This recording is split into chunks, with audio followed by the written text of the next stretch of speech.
Okay, so this is your blower. Run it for 5 minutes before you start the motor. So we're going to turn it on now. This is a manual bilge switch. So it's got an automatic bilge and a manual. If for some reason you've got a lot of water in there, you can turn that on manually and it will pump the water out. Okay. These are navigation lights. So if we're running at night, you put that rear anchor light in, turn these on, and those light up. These are courtesy lights. So right down here. So again, for nighttime, lights and your horn. Pretty simple. Tach for each motor and speedometer. These are just your idiot lights. So if something comes up, you get a high temp warning or an engine light or something like that, these indicators will light up and your fuel gauge is there. So open that. There's a few lines in here also. So you've got dock lines and there's a spare key. Okay. And this one is also a key to lock these. So that's right there on the floaty. Okay. Okay. So your key goes on here. Okay. You see everything powered up? Mm-hmm. You saw that or not? Oh, okay. So you get 2 beeps. So that means it's recognized the keys for each motor. Okay. When it chirps like that, this means you left the key on. So it's going to remind you to take the key off at all the time. Oh, okay.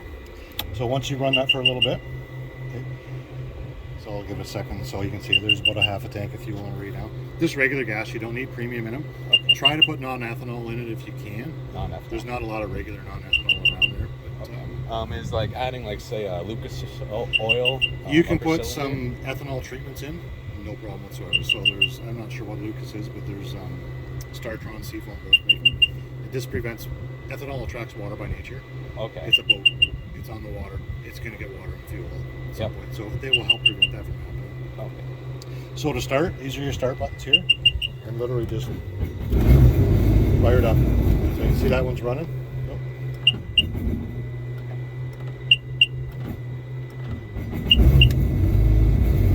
Okay. Same thing with that one.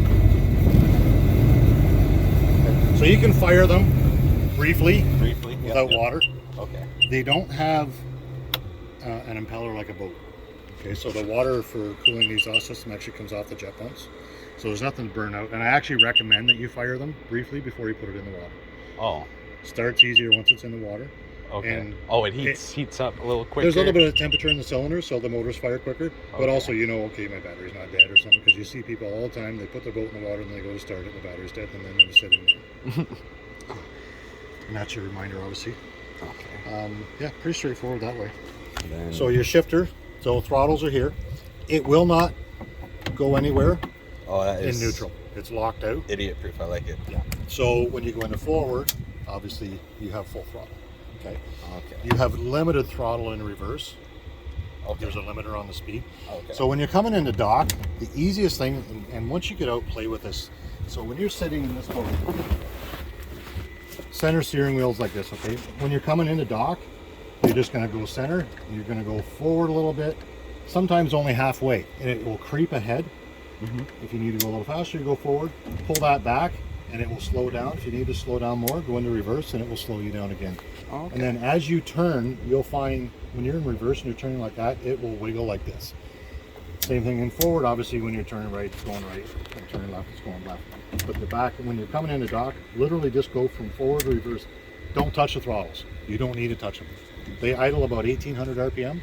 Okay. So when you're coming into dock, all you need is to go back and forth with your shifter as you get close, and slow down. If you're going a little bit fast, slip it into reverse, it will slow you right down. Okay. It works really, really well. Once you get the hang of it, it's the easiest thing in the world to dock.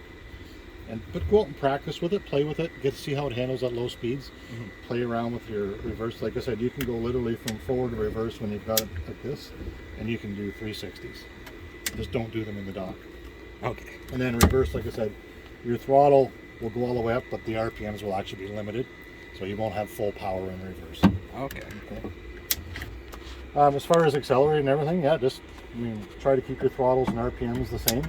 You may find that there might be sometimes a little bit of variation between each one, but go by your tachs and keep them roughly about the same.